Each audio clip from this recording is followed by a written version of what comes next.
नमस्कार मु आज आपनको स्वागत करूछु कादम्बिनी किचन को। आज हम तैयारी करबा कदली रे गोटे यूनिक रेसिपी। कदली आलू तरकारी पई मु एठारे दुईटी कदली चारिटी आलू नेछि।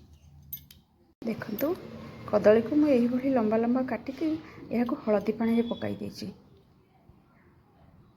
मु एठारे मसला पई गोटे चम्मच जीरा, अल्प खंडे पियाज, टिके अदा, रसुण, गोटे सुखिला लंका आउ गोटे चम्मच गोटा धनिया नहीं या आम ग्राइंडिंग करदेवा।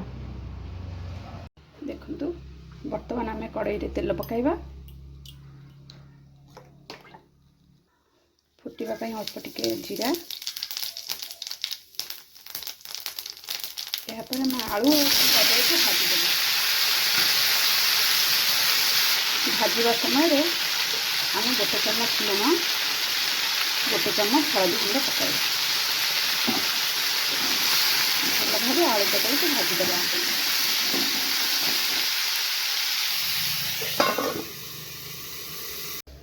देखो कदली आलू भजा हमारे एमती ईसत नाली रंग हो गला, बेसी भाजवा ना।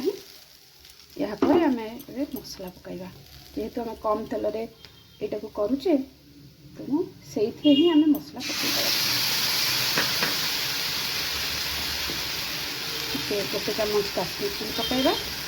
जेहेतु मसला पकईला अल्प टिके लुण पकाइबा अधा चामच।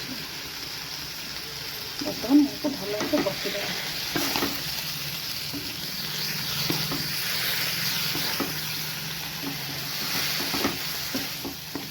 देखु मसला हो गला। आम यहाँ बेसी समय तेल रे फ्राए करबानी। यापर आम अल्प टिके पानी देदेवा। पानी देवा परे इथे खंडे आंबुल पकाइबा। माने यहाँ आम अल्प समय सिझा छाड़िबा। देखंतु वर्तमान आमर प्रस्तुत हो गला कदली आलू आंबुल तरकारी। थरे बनईकी टेस्ट करंतु। भात एवं रुटी सहित यहाँ बहुत ही स्वादिया लगिवो। जदि वीडियोटी आपको भल लगी तेबे लाइक एवं शेयर करने को जमा भी भूलिबेनी। धन्यवाद।